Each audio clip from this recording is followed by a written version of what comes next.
어제 그리고 그제 저희 교회 김장을 했습니다. 날씨가 추운데도 불구하고 많은 성도님들께서 나오셔서 봉사해 주시는 바람에 바람이 아니고 덕분에 김장을 잘 마무리할 수 있었습니다. 가장 큰 월동 준비 가운데 하나가 김장 아닙니까? 그래서 월동 준비를 했습니다.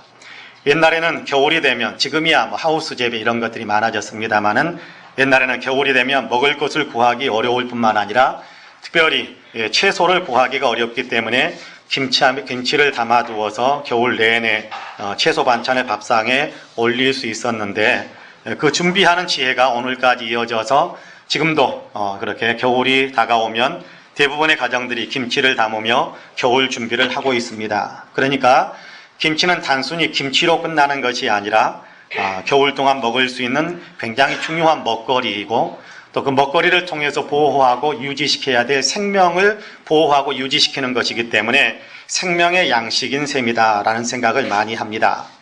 겨울이 온다라는 사실을 알고 겨울을 날 수 있도록 준비하는 사람이 지혜로운 사람이지요. 내일을 위해서 오늘을 준비할 줄 알면서 살아가는 사람이 지혜로운 사람입니다. 오늘은 내 마음대로, 오늘을 내 편한 대로, 내 욕심대로 살아가다가 내일에 대해서는 아무것도 준비하지 못한다면 이것만큼 어리석고 또 어리석은 일은 없을 거라고 생각을 해봅니다. 이런 이야기를 들은 적이 있습니다. 책을 통해서 읽었는데요. 어떤 배가 폭풍을 만나 높은 파도와 싸우게 되었는데, 높은 파도와 싸우다가 그만 항로를 잃고 이렇게 배가 이쪽 저쪽으로 이렇게 흘러다니다가 겨우 어떤 무인도에 도착하게 되었습니다. 무인도에 도착해서 다시 항해할 수 있는 여건을 갖추려고 하지만 배가 너무나도 많이 손상을 입었기 때문에 배를 버릴 수밖에 없는 그런 상황이었습니다. 선원들은 어쩔 수 없이 섬에 정착하게 됩니다. 다행히 그들이 타고 왔던 많이 파손된 배였지만 그 배에는 무인도에서도 몇 달 동안은 버틸 수 있는 그런 식량들이 담겨져 있었습니다. 게다가 도착해서 보니까 조그만 섬이지만 도착해서 보니까 그 땅은 토질이 비옥해서 씨앗을 심기만 하면 몇 달 내에 추수할 수 있을 아마 그런 아주 좋은 여건이 되겠다라는 그런 판단까지 섰습니다. 그래서 그들은 씨앗을 심기 위해 땅을 파기 시작했습니다. 그러다가 놀라운 일을 겪게 됩니다. 그 땅을 파다 보니까 황금 덩어리들이 조금씩 눈에 띄기 시작하는 겁니다. 그 땅에 황금 덩어리가 묻혀 있는 것이 발견된 거지요.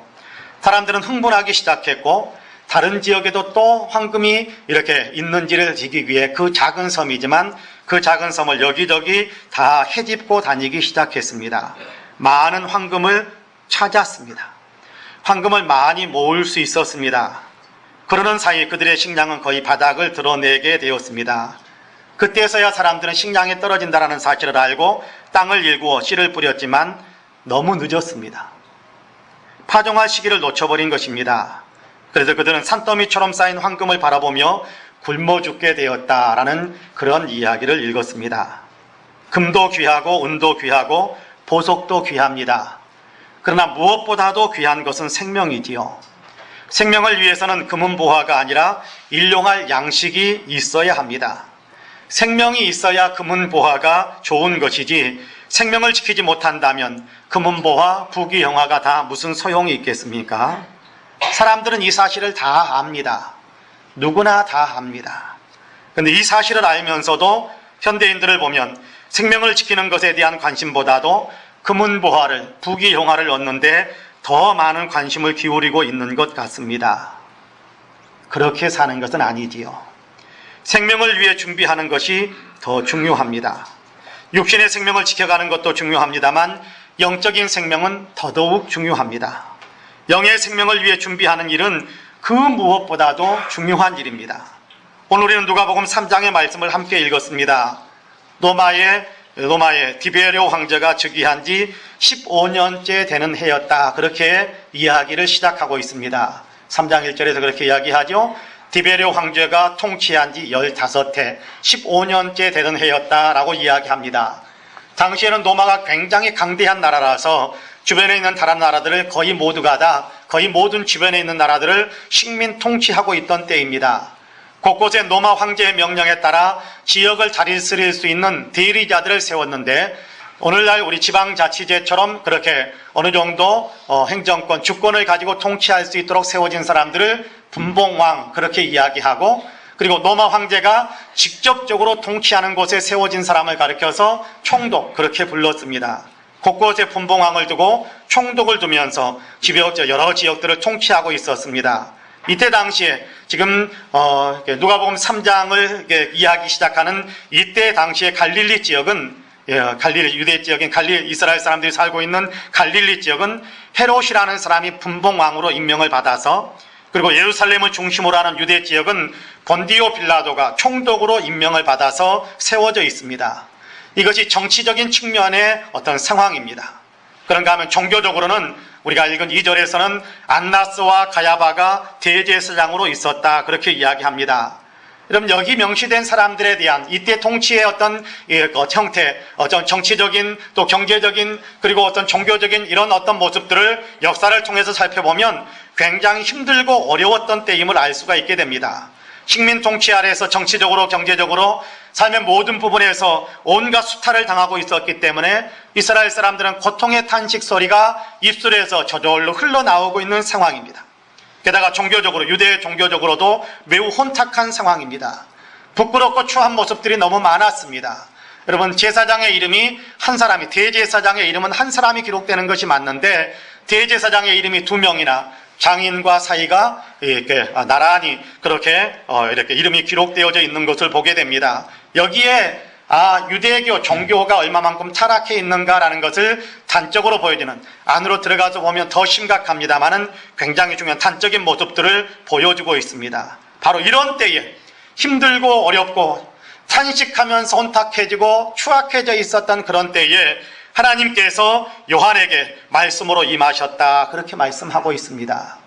2절 하반절에 보면 때에, 이런 때에, 이와 같은 때, 정치적이고 경제적이고 종교적인 그런 상황이 이렇게 돌아가고 있을 바로 그때에 하나님의 말씀이 빈들에서 사가랴의 아들 요한에게 임한지라 그렇게 말씀하고 있습니다.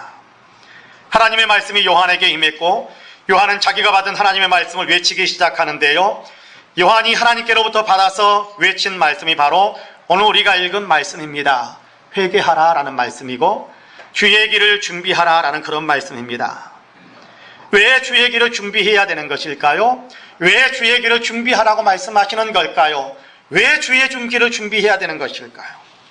하나님께서 오실 것이기 때문입니다. 하나님께서 오신다, 구원자로 오신다, 그러므로 주님이 오실 길을 준비하라라고 외치는 것입니다. 주님은 오신다라고 약속하신 대로 오셨습니다.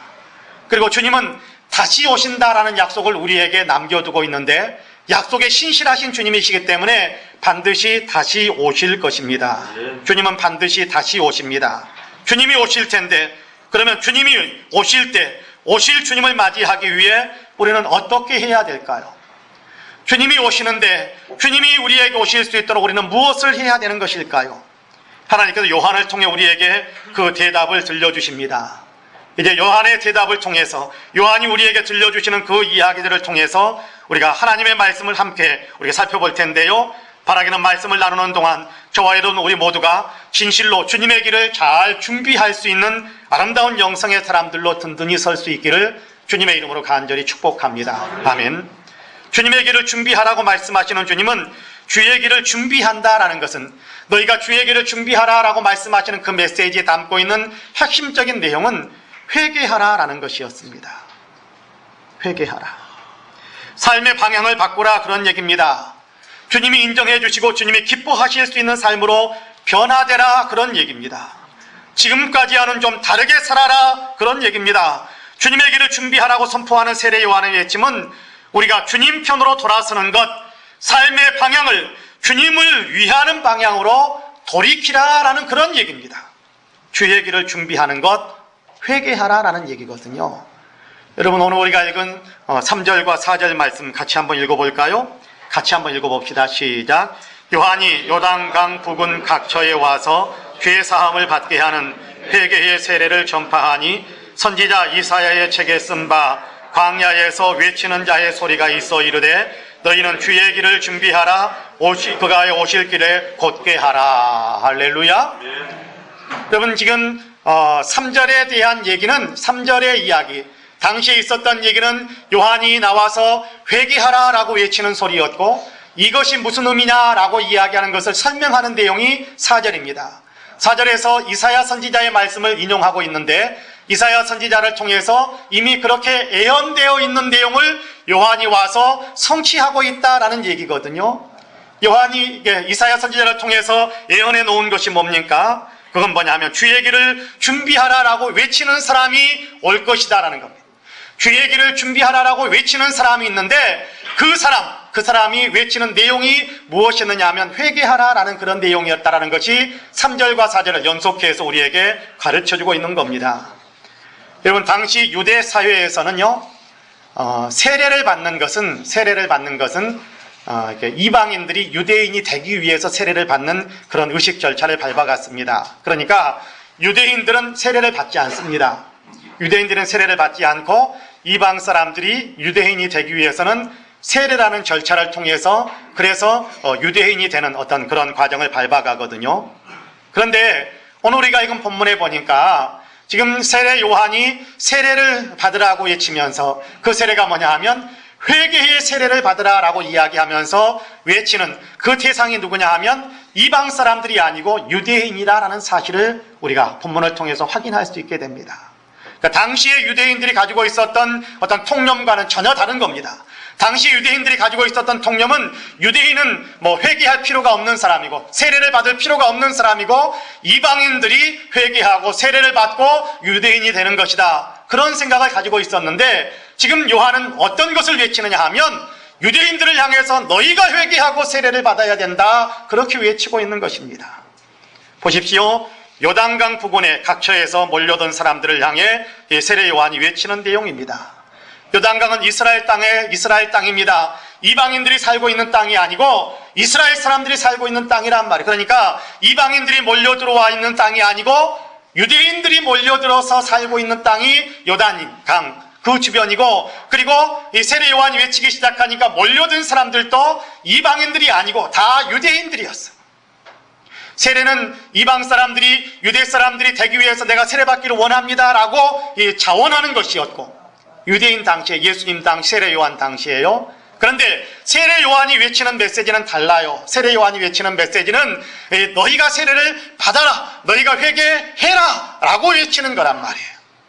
내가 유대인이 되겠습니다가 아니라 너희는 정말 유대인이 되라 라고 외치는 것이 세례 요한의 외침이다. 그렇게 우리가 생각하면 될 것 같습니다. 여러분 생각해 보세요. 회개하라 라고 선포하는 선포의 말씀을 듣는 사람들 유대인들입니다. 그들은 스스로 하나님의 백성이다라는 자부심을 품고 그렇게 살아가는 사람들입니다. 그런 사람들을 향해 여러분이 회개해야 됩니다. 여러분이 회개의 세례를 받아야 됩니다 라고 외치고 있습니다. 이것은요, 우리에게도 시사하는 바가 아주 크다고 생각합니다. 어쩌면 우리 가운데서도 회개하라 라는 이야기를 들으면 예수 안 믿는 사람들한테 하는 얘기다 그렇게 생각할 수 있을 겁니다. 여러분 그렇지 않습니까?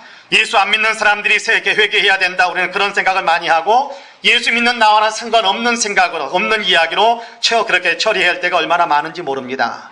그러나 지금 세례 요한을 통해 말씀하시는 하나님은 믿는다고 말하는 사람, 하나님의 백성이라는 자부심을 갖고 있는 사람들에게 하시는 말씀. 그러니까 오늘로 친다면 나는 예수 믿는 사람이다, 나는 구원받은 사람이다, 나는 하나님의 자녀다라고 생각하는 사람들에게 말씀하시는 그런 내용이 회개하라라는 말씀입니다. 왜 그럴까요? 믿는다고는 하지만 믿는 사람답지 못한 삶을 살고 있기 때문입니다. 여러분 한번 가만히 생각해 봅시다. 우리가 예수님을 믿고 있습니다. 구원받았다고 이야기합니다. 그런데요, 지금 살아가고 있는 모습 이대로 주님을 만나게 된다면 여러분 칭찬받으실 것 같습니까? 책망받으실 것 같습니까? 주님께 칭찬받는 사람이 될 수 있게 하시려고 회개하라 라고 선포하시는 겁니다. 영의 생명을 잘 돌보아 구원받고 칭찬받는 사람이 되라, 그런 이야기가, 그런 사랑의 격려가 담겨져 있는 메시지라는 겁니다. 그러므로 회개하라 라는 말씀은 은혜의 선포입니다. 예수 믿는 사람이라면, 예수 믿는 사람이라고 하면서도 실제로 주님과 멀어져 있는 사람들, 주님은 회개하라라고 이야기합니다.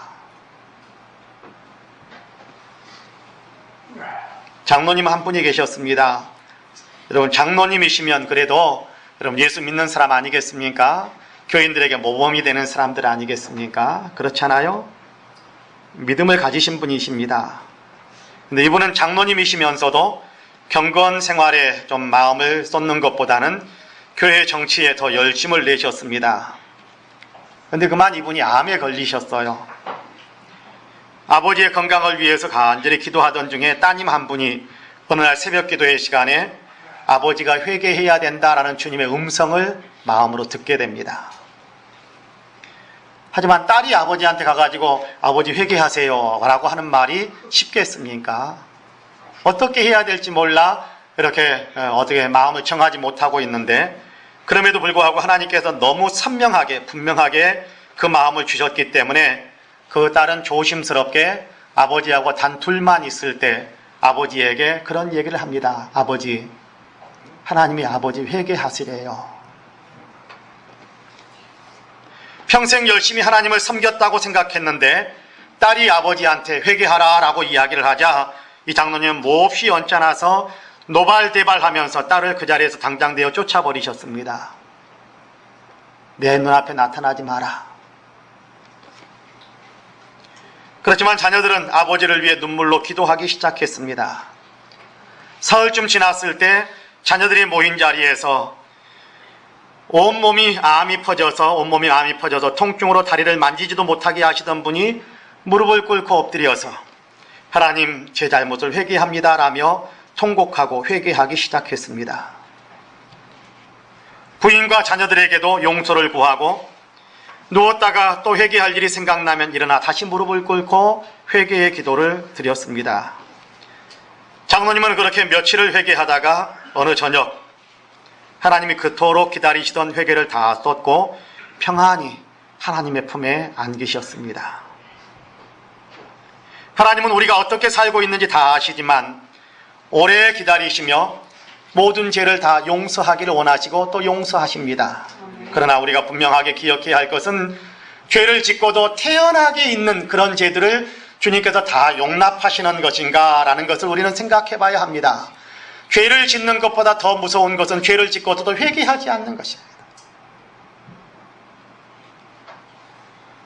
여러분, 회개할 것이 있습니까? 그러면 바로 지금 철저하게 고백하면서 회개해야 됩니다. 고백할 것은 고백하고 돌아서야 할 곳에서는 돌아서야 하는 것입니다. 주님은 우리에게 주의 길을 준비하라 라고 말씀하시지 않습니까? 주님 만날 준비를 하라, 그런 얘기지요. 여러분, 이 모습 이대로 만나도 괜찮을까요? 지금 살아가는 삶을 그대로 살아가면서 주님 만나도 괜찮은 걸까요? 부끄러워질 수 있을 것 같으면 이제는 조금 영적으로 단장도 좀 해야 되지 않을까요? 영적으로 단장하는 것이 뭐겠습니까? 여러분, 때를 밀어내는 것이 뭐겠습니까? 그것이 회개하는 것입니다.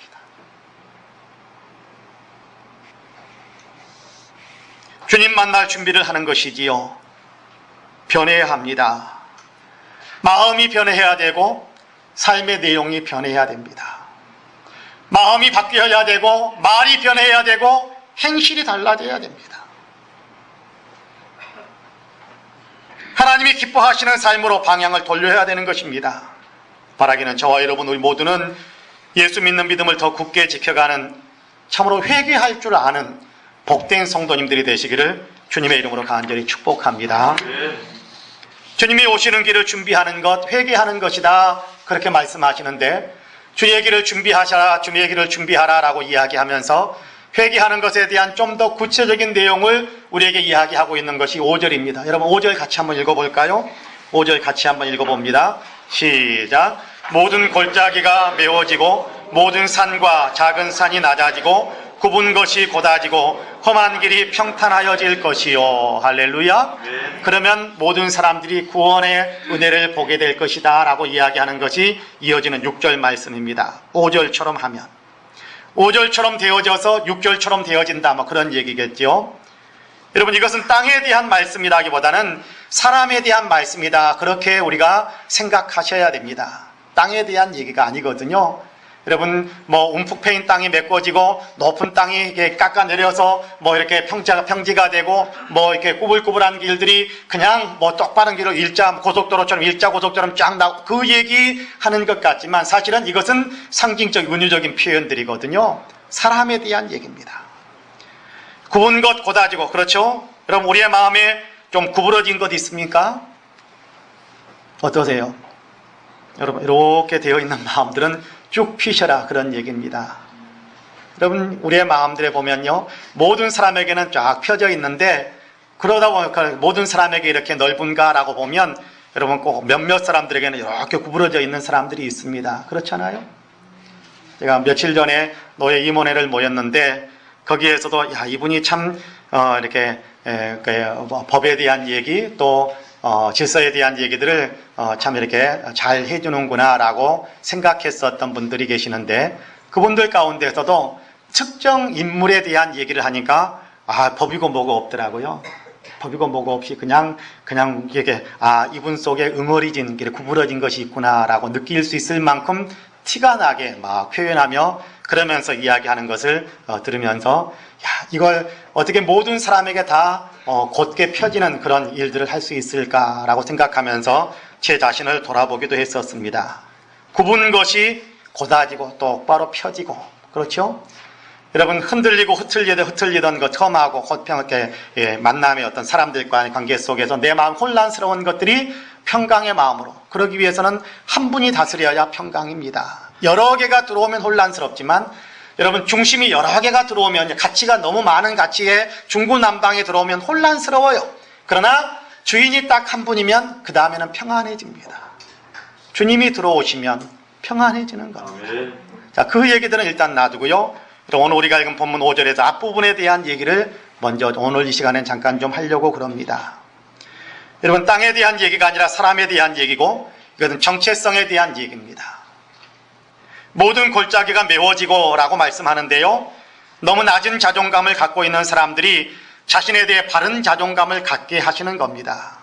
그것이 구원의 은총일 뿐만 아니라 주님이 오실 수 있도록 내 마음에 준비하는, 주님이 나를 통해서 일하실 수 있도록 내 자신의 정체성을 바로 갖는 것, 그렇게 우리가 생각하면 되겠습니다. 구약성경 사사기에는 기드온이라는 사사가 등장하지요. 미디안 사람들이 이스라엘을 침략해가지고 그들 식민지 삼고 온갖 것들을 수탈하고 침탈해 갑니다. 이스라엘 백성들이 너무 고통스러워서 절로 그 입에서 탄식의 소리가 하나님께 올라가기 시작하니까 이스라엘 백성들의 고통스러운 모습을 보면 하나님께서 그들의 탄식을 들으시고 구원하기로 작정하십니다. 그래서 한 사람을 선택하시는데 그 사람이 누구냐 하면 기드온입니다. 하나님께서 사자를 보내셔서 기드온을 부릅니다. 큰 용사여 라고 부릅니다. 기드온은 자신은 결코 큰 용사가 아니라고, 지극히 작고 비천한 존재일 뿐이라며 하나님의 일이 합당한 사람이 아니니까 나 그 일 절대 못합니다 라고 뒤로 물러서 버립니다. 하나님께서는 그를 큰 용사로 보십니다.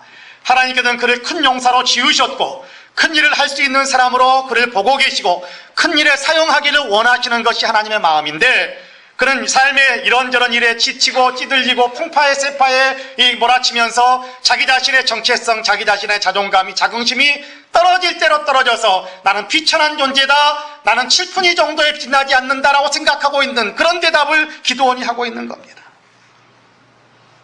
이렇게 되면 주님의 일에 쓰임받기가 어렵습니다. 주님이 그를 통해서 하시고자 하시는 일들을 바로 해낼 수가 없게 되지요. 그래서 주님은 그에게 긍정적인 자존감을 세워주시려고 그에게 친히 이런저런 말씀을, 대화를 나누시기도 하고 이런저런 구체적인 일들을, 사건들을 보여주기도 하면서 기드온으로 하여금 바른 정체감, 바른 자존감을 갖게 하십니다. 그렇게 바로 세워지니까 그를 통해서 놀라운 일을 행하시지요. 훈련도 안 된 군사, 그냥 어중이 떠중이로 모이는 장정들 뿐입니다. 군사훈련 받은 사람이 아니지요. 어중이 떠중이들이 모여가지고 300명을 만들었는데, 물론 더 많은 숫자가 있었지만 하나님께서 300명만 딱 선별하시는데 300명을 가지고 미디안의 대군 13만 5천 명을 완전히 초토화시키는 대단한 일을 이루십니다. 하나님이 하시는 거니까요. 그렇습니다. 주님께서 나를 보시는 것처럼 나도 나를 볼 수 있는 것이 중요합니다.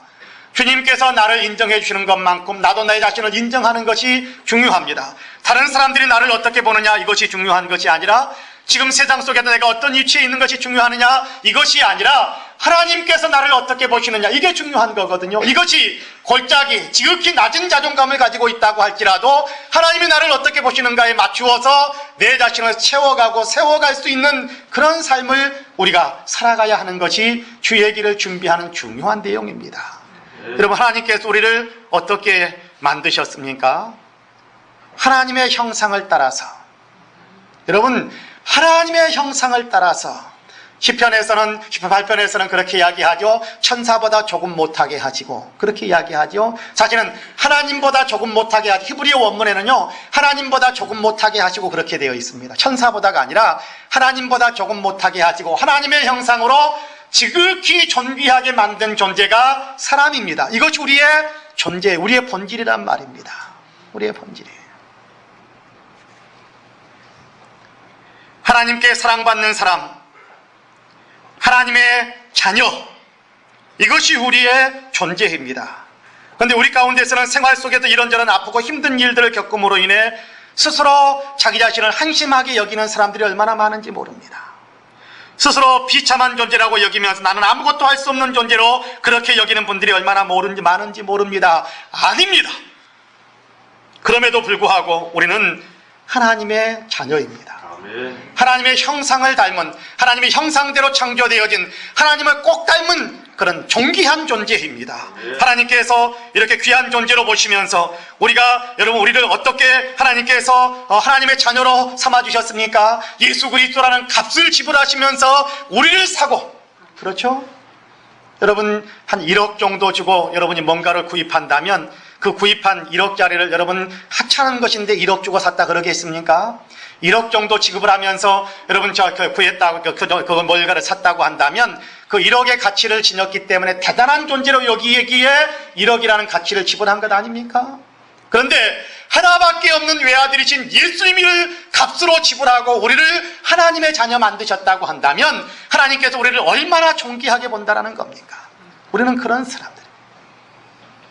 골짜기처럼 움푹 패인 곳에 그냥 처박혀 있는 사람처럼 스스로를 비천하고 비참하고 낮은 그 사람으로만 생각하지 마시고, 비록 사회에서 세상에서는 이런저런 어떤 처지와 형편이 있을지 모르지만 내 본질은, 내 존재의 중심은 하나님께서 하나님의 형상대로 창조해 주신, 하나님께서 예수 그리스도라는 값을 주면서 나와 맞바꾸셔서 하나님의 백성, 하나님의 자녀 삼으신 그런 존재다.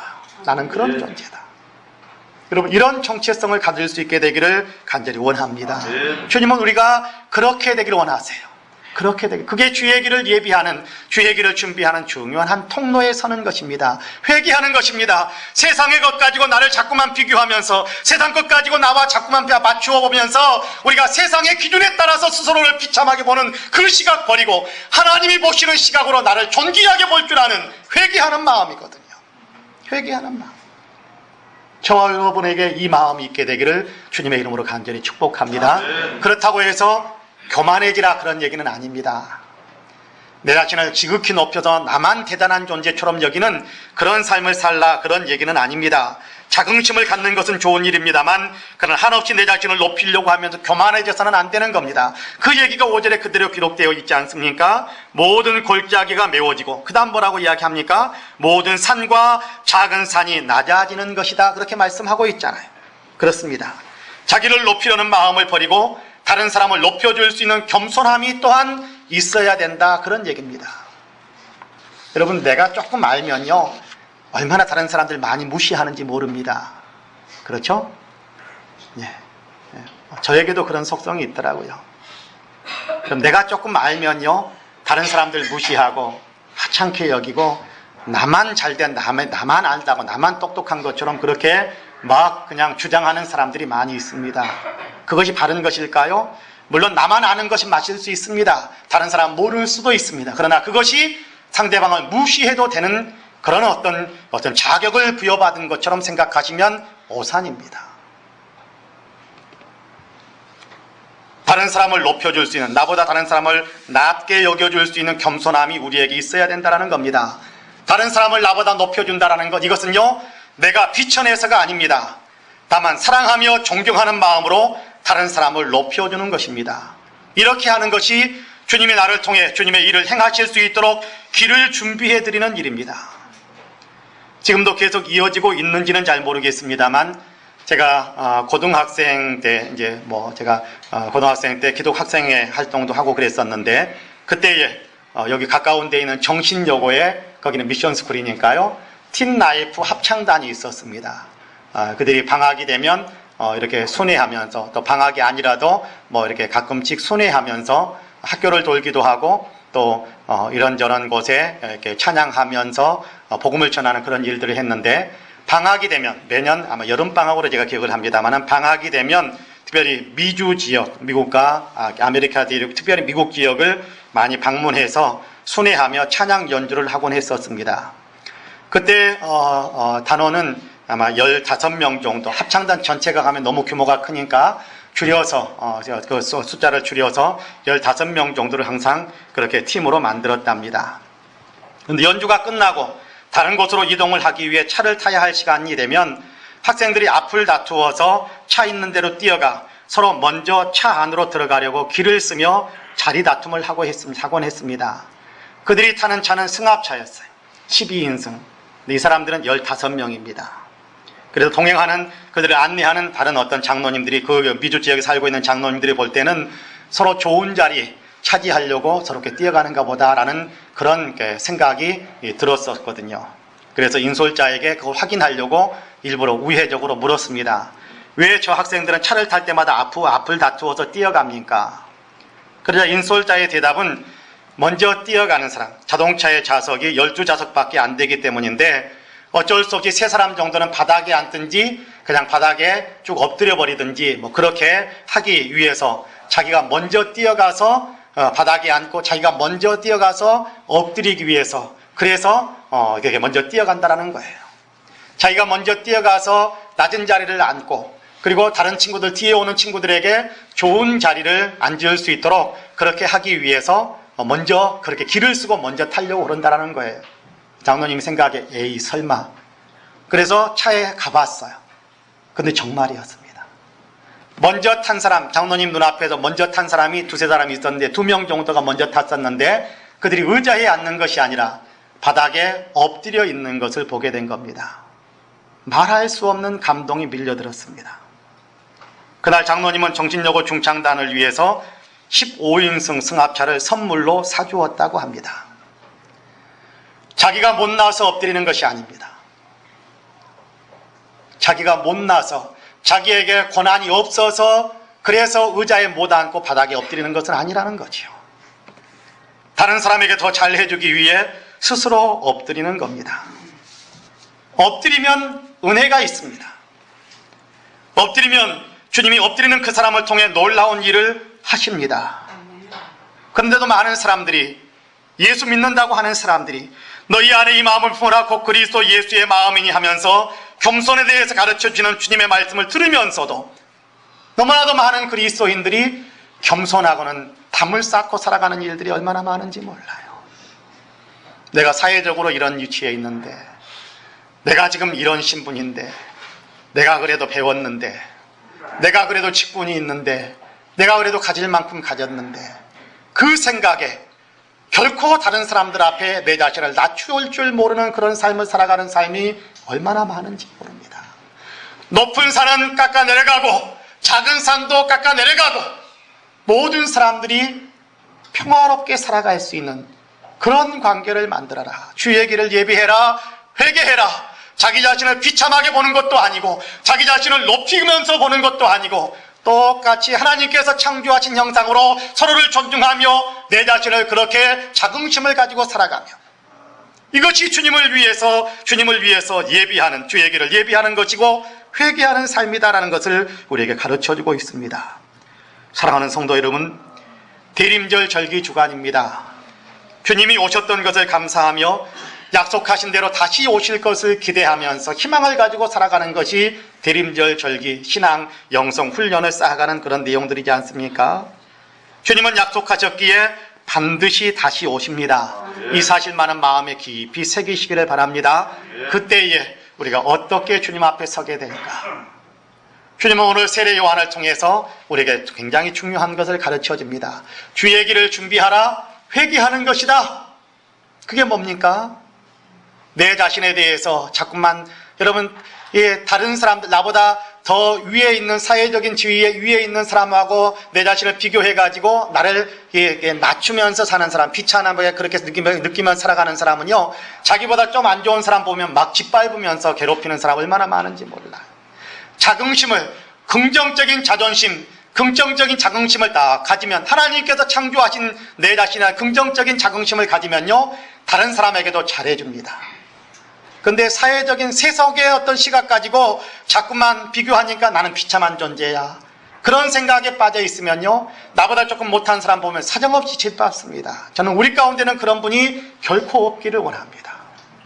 긍정적인 자긍심, 주님이 창조하신 나, 그리스도 예수에 값주고 사신 나, 귀한 존재인 나, 긍정적인 자긍심 가지시고, 그렇다고 거만해지는 것이 아니라 옆에 있는 사람도 주님께서 십자가에 값주고 사신 너, 그렇게 보아줄 수 있다고 한다면 우리는 회개하는 사람, 주님의 시선에, 주님의 시각에 나를 맞출 줄 아는 사람, 믿음을 가진 사람, 믿음대로 살아가는 사람, 그렇습니다. 주의 길을 예비하는 아름다운 사람이 됩니다.